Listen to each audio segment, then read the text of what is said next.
Alrighty guys, welcome back to Mac Music Review. Before I hop into the actual review today, I just want to say there's going to be some stuff down in the description, what albums I'm going to be reviewing next, you can see down there, and you can see how to request an album and all that good stuff, and just kind of how the channel works.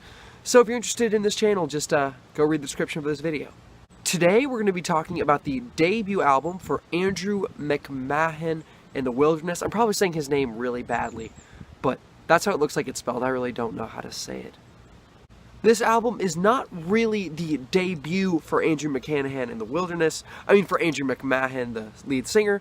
This guy has been in the bands Something Corporate and Jack's Mannequin, two kind of low, kind of under the radar indie type bands.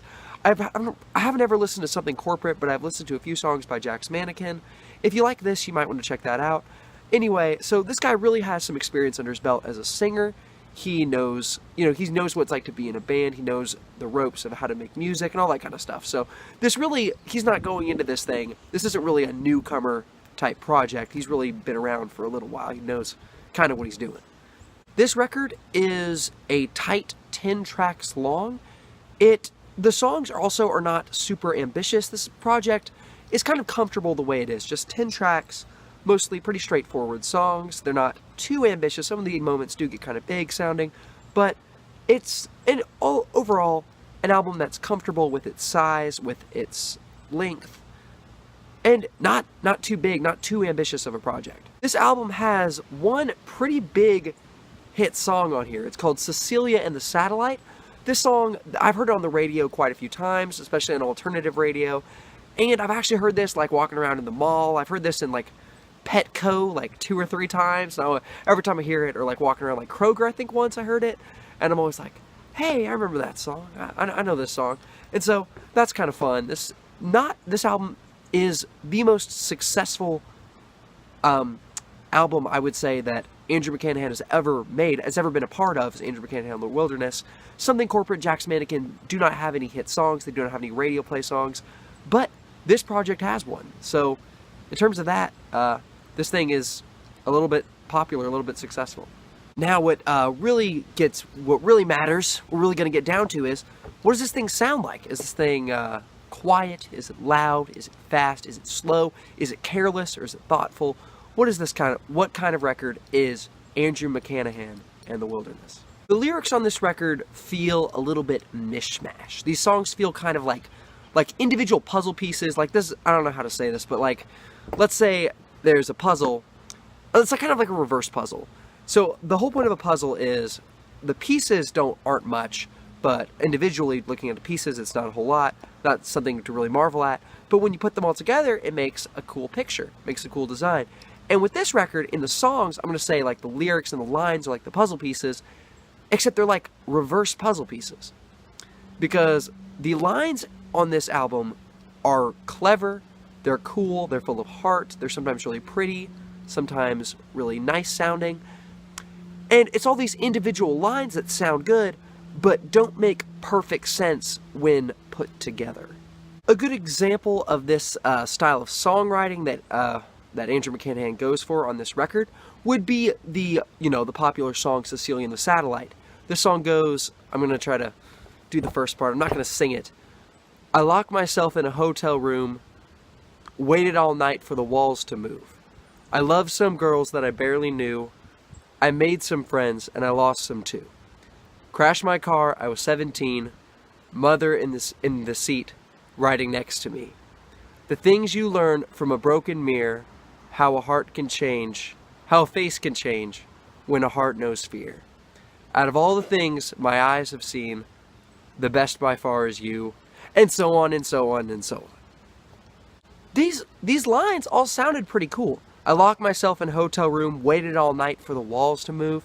Just kind of poetic, just kind of cool sounding lines. But then he lists one thing, and then he says something else, and then he says something else. And really, when you look at it all together, when you look at it as a whole, it doesn't make perfect sense. Not all the lines feel connected. It's almost like he's just piecing these he has his notebook and he's just writing down individual lines and then he just kind of mashes them together. I feel like this is what Lorde did with their album Pure Heroin. That was my main criticism of it. But this record is is definitely better than that record. And I do like the lyrics on this thing better than on that record, because Pure Heroine was, all the lyrics are basically love-centered. They're basically all pop songs. This one, a lot of them are sort of love-based, but they're more poetic, and they focus on some other themes and stuff as well. And lyrically, this album really, it isn't bad. It's just different. The lead instrument on this album would have to be piano, the most predominant instrument on this thing. Nearly every track, you can hear piano on nearly every track on this record, and it gives a little bit of character. It gives a little bit of consistency in terms of music. And also you're going to hear a lot of synthesizers on this thing, a lot of studio polish. It's not like you hear piano and you might think acoustic, but it's definitely not acoustic for the most part. This record has lots of studio polish, lots of drums, even like assisting backing vocals on a few songs, and I guess some guitar and some other instruments, and just they use a good bit of instruments. But the lead thing on here that you're going to hear and you're going to walk away from when you think about what about this music stood out musically is a lot of piano. Most of the tracks on this album are pretty upbeat. They're pretty poppy. They're pretty uplifting, I guess you could say. They all have kind of a fast vibe, either mid to high tempo vibe. But a few songs on this record break the mold, specifically Rainy Girl and See Her on the Weekend.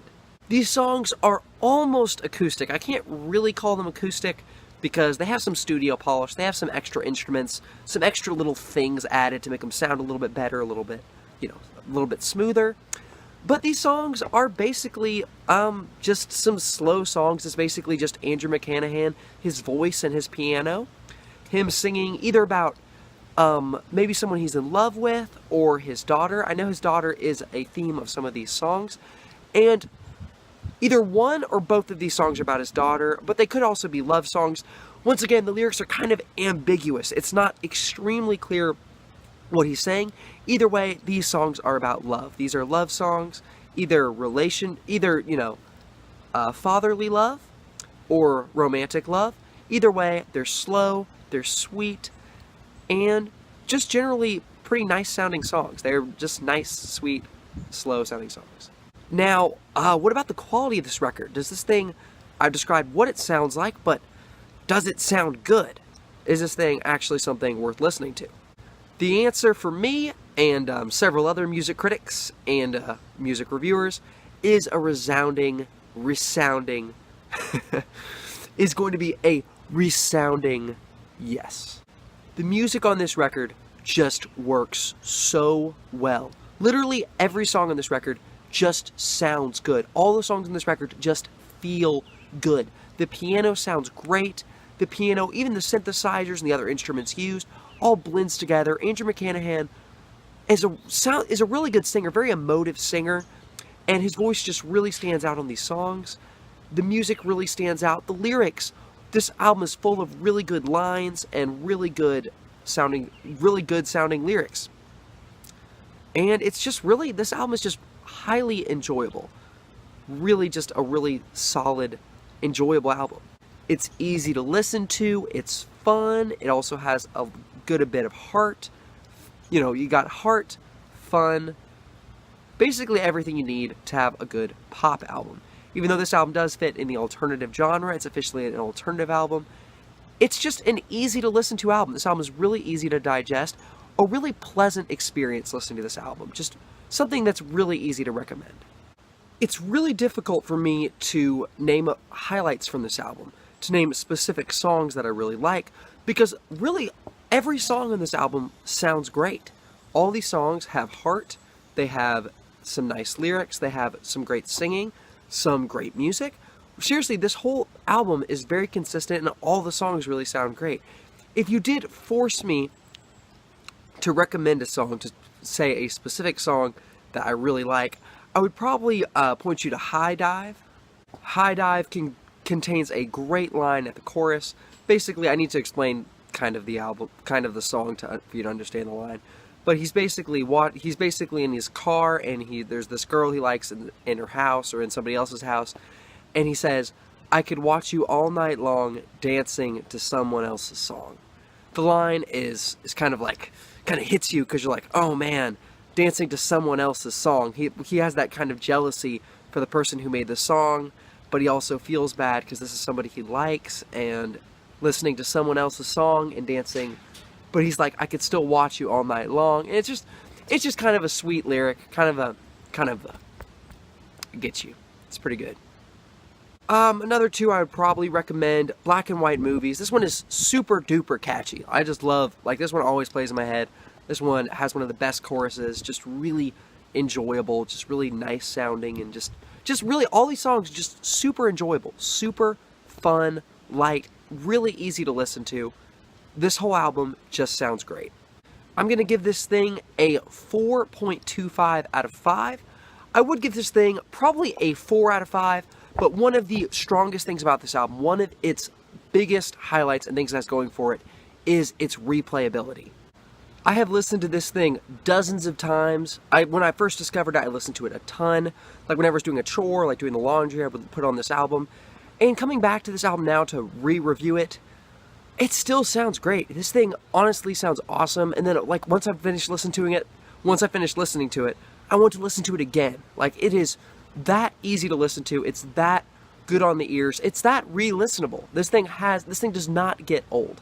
This is going to be a great album. It is a great album, and it will be a great album in the future. What did you guys think of the review? What did you guys think of this album? How's my hat? How's the background? I kind of like being outside, but my dumb phone is like glitching out and like breaking every few seconds, and I'm having to go in and charge it. It's dying at 40%. In fact, I want to end this right here so it doesn't die again because it's just taking forever to film. All right, have a great day, guys. That's it. Next review is going to be Zombies on Broadway by the same artist. Alrighty. Have a good one.